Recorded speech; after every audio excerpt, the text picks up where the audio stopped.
At this point, we're not considering development such as Elden Ring 2. However, this does not mean that we are denying development of an Elden Ring IP. As for what because I'm pretty sure there's an anime in development. I think like the Elden Ring IP is going to continue to like get additions. I think there's an anime in development. So I was wrong. There is a new Elden Ring coming out sooner rather than later. Although it is not Elden Ring 2. There's actually a lot of information about it, which is really cool. I'm glad that there's a lot of info about this because I had like a lot of questions and they answered most of those questions because people have gotten like hands-on with it. People have played it for like 6 hours already. I think it's probably pretty close to coming out. I've seen a lot of people online talking about how this is Elden Ring 2. It's absolutely not Elden Ring 2. It's not a sequel. It's really interesting. It's a spin-off, a standalone spin-off, which Jeff was sure to emphasize this time around. It is a co-op roguelike game that kind of has some like Fortnite Battle Royale style like storm closing in on you. It's a really interesting idea. I do wonder how much this is going to be. I mean, this is not for me personally. I can respect that this is like a cool thing, and I think a lot of fans of this franchise are going to eat this up. The co-op nature of it, that's the first part that isn't for me. And the second part is like I'm not really super into roguelikes, but regardless, super fucking cool thing. Elden Ring Nightreign, dude. Also crazy that, I mean, like, it makes sense because this is just reusing all the assets from Elden Ring. It's pretty nutty that, you know, in the big 25, there's still going to be like a big PS4 game coming out because this is still releasing on last-gen systems. So, holding the fort on last-gen releases at this point. This is actually just Metal Gear Survive 2. Kind of. It's like if Metal Gear Survive was made by the original creators and have good intentions behind it. Elden Ring Survive. Thrown together by forces beyond their control. So I wonder if, I think they said this is non-canon, right? This is like a non-canon Elseworlds project. So yeah, it's kind of like a Souls-like Monster Hunter in a way. I wonder if there'll be an option to play this single player, or if this like demands 3-player co-op. It's also cool. The roguelike elements of it are really cool, I think, because you get like randomized loot and gear and weapons. So it gives you a chance to experiment and use all the different weapons and probably magics and items and stuff without like having to commit whole builds to it, you know? They replaced Torrent with a crow. Kind of. Nameless King. Okay, so you mentioned something earlier about the DS bosses. Is there Dark Souls stuff in here? Bandai Namco also, they publish Dark Souls games, so you could mix them without Elden Ring and Dark Souls without any IP issues. Nameless King is a DS3 boss. It's the Dragon Lightning one. Oh, cool. Okay. Here, let's run this back one more time. This time I'll like stop and pause at different things. So yeah, so that right there, this like impending storm comes in. Apparently you're supposed to survive, I think 2 or 3 days, you know, in-game days. This storm kind of closes in around you, funneling you towards different parts of the map, almost like Fortnite does. The battle royales have that impending storm that kind of closes in. It culminates this big boss battle at the end if you can survive 2 days. It seems like a really cool idea. It's a nice way of taking ideas from other genres and mixing it in a way that makes sense for what you're trying to do. Like, I think it's a cool idea to look at the battle royale genre. What's an element of that we can take that'd be really cool for this? The FromSoft Glazers is saying this is going to be Goaty and Miyazaki is going to go 3 for 3. That's really funny. I don't think Miyazaki is directing this. I would be, we'll check, but I'd be shocked if he's directing this. Maybe in a weaker year, this would be up for Goaty, but I just can't imagine in 2025 this will be nominated for Goaty. It'll probably be nominated for Best Multiplayer. I can see that, absolutely. Best Multiplayer, like, lock it in for that. But, yeah, 2025 is just too stacked of a year for a roguelike spinoff of any genre, of any game, you know, of any game. Like a roguelike spinoff in the Big 25 is a Mount Everest-sized cliff to try to climb to get on that Goaty short list. I'll also not be surprised if a lot of the people saying that this is going to be nominated for Goaty in 2025 don't actually know what this game is. Those are probably the same people who think this is Elden Ring 2. So... You were chosen. Thrown together by Every time I watch this, I think he's about to jump on the bird's back, and he doesn't. He just he gets grabbed by the little claw, little feet. Thrown together. It's so Fortnite coded because instead of a parachute, you just got a celestial bird. That's really cool. This was not this was not in the base game, right? Like, I didn't really experiment with a whole lot of extra builds, so I wouldn't know, but I'm pretty sure this right here, the eagle wings, that's new, right? That was not in Elden Ring or Shadow of the Erd Tree, right? FromSoft streamers are going to go absolutely nuts with this in 2025. I probably will not stream this. I probably won't pick this up because I just don't really do roguelikes and multiplayer, but I need to make sure I get in my Dark Souls 2 and 3 playthrough before this comes out. Otherwise, I'm not gonna be able to compete with that market share. Love that fox thing. The Night Lord cometh. I think that's also Dark Souls 3 enemy, but I'm not sure. I think that's cool. If this isn't canon, go nutty with it. Like, just throw in a whole bunch of other shit. They can't do anything Bloodborne or Demon Souls related because, well, not yet. They can if PlayStation buys them, but like not yet. But anything Dark Souls or Elden Ring, if they're working with Bandai, just throw that in. They own Sekiro too, so fuck it. Throw in fucking Demon of Hatred in there.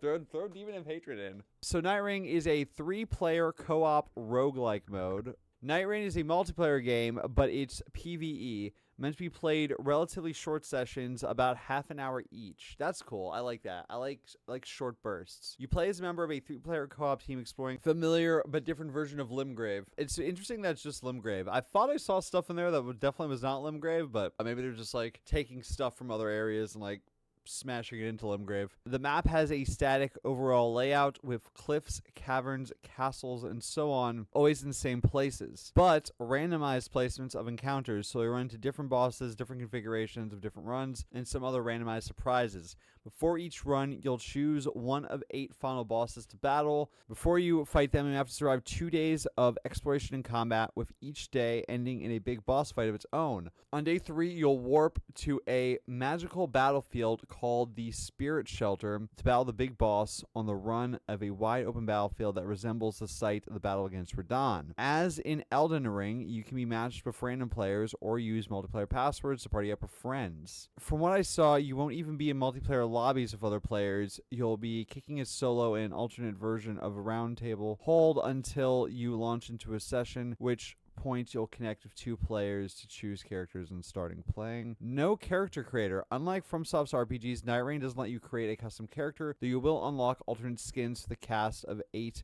preset characters. That's right, Nightreign is going the hero's route with a predefined character. There will be 8 in the final game. I'm not going to read through each individual archetype of all these characters. Alright, is this Elden Ring 2? Definitely not. While Nightreign does include unique characters, bosses, and systems not present in Elden Ring, it's a spin-off, essentially a standalone expansion. There's no single-player adventure in Nightreign, and there are no legacy dungeons that define FromSoft's RPGs. By letting us play the game before it was even announced, I think FromSoft was aiming to avoid overhyping Nightreign as a successor to Elden Ring. That was very smart the way they did it. Incredible that this didn't leak. This is the studio trying something different, while Miyazaki presumably works on a big new project that's at least a couple years away. So yeah, Miyazaki not directing this. I need the internet to hear that. Miyazaki not directing this, which is fine. That's okay. Sure likes Elden Ring, but doesn't play like it. Yes or no? In many ways, Nightreign plays exactly like Elden Ring. Weapons and basic enemies have the exact same movements as do in the game. The controls are the same with a few additions. All Elden Ring battle mechanics are there. Backstab, shield parries, two-handing weapons, etc. In some ways, Nightreign feels extremely different. Movement, speed, and sprinting are greatly sped up. Interesting. Even without the spectral steed mount, you're far more mobile in this game. You can mantle up most cliffs and vault ledges. Whoa. There is no fall damage. Yo, the biggest op, gravity, the biggest op is no longer an issue.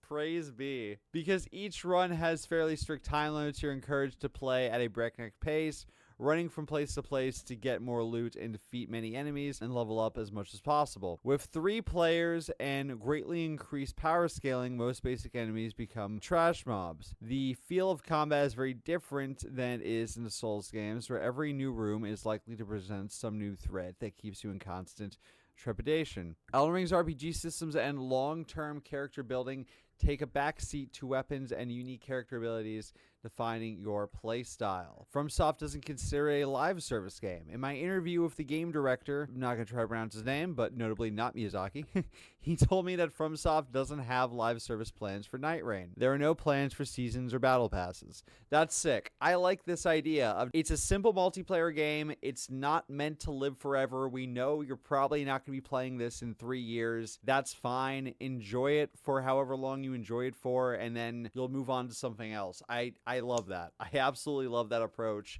Bring back the old school style of multiplayer where it's just like, we just made a fun multiplayer thing. This will be hot for a year. You'll enjoy it for a time and then you'll move on. Like, this doesn't need to be a job. This doesn't need to be part of your daily routine for the rest of time. There's no 10-year plan for Nightreign, and that's fantastic. Funny enough, that probably means people are going to actually play it for 10 years. Like, people probably will get more mileage out of this because it's not built around this idea of, you know, seasons and all that shit. Content updates are still TBD. My guess is that FromSoft doesn't want to commit to anything until it sees how well the game sells. There will be balance updates, bug fixing, etc. of patches. Nightreign will be a premium, not free-to-play standalone. Okay, cool. You're going to have to pay up front for Nightreign. It will not be free-to-play game. I think that works well. That way you don't have to worry about microtransactions and shit. The game, I think, can be more well-designed if it's not free-to-play. This expansion does not require owning Elden Ring. It'll be fully standalone. Great idea for this. Nightreign will be priced comparably to Shadow of the Erdtree. Expect a price similar to Shadow of the Erdtree, not a full 60 or 70. Shadow of the Erdtree is 40. I could see Nightreign being a bit cheaper or a bit more expensive, but 40 feels about right. Yeah, 30, 40 bucks makes sense. Not a battle royale. In fact, there's no PvP at all. Nightreign borrows from the popular battle royale mechanic of a danger zone ring shrinking to a focal point on the map. At first, it resembles a PvP game, but no, even less of a PvP game than Elden Ring or Dark Souls is. There is no invasion mechanic. In Nightreign, you can't fight against other players at all. Cool, I like that. I like that we're just focusing in on the co-op stuff. The battle royale, in air quotes, ring instead is there to limit the amount of time you can spend leveling up by fighting enemies and pushes you towards the boss fight confrontation at the end, roughly 10 minutes from sunup to sundown, survive day one. I like that. It's focused on like tight, quick interactions. We're getting in, we're getting out, 30-minute sessions. That sounds great. When is Elden Ring Nightreign coming out? All we know right now is 2025. The layout of Nightreign's map is static, kind of. It looks like a jumbled up remix of Limgrave, with familiar castles, forts, wizard towers, ruins, and goals in different places than they were in the original game, and FromSoft says that a general topography and location of structures will stay the same, but developers are being cagey about the extent to which it can change different runs.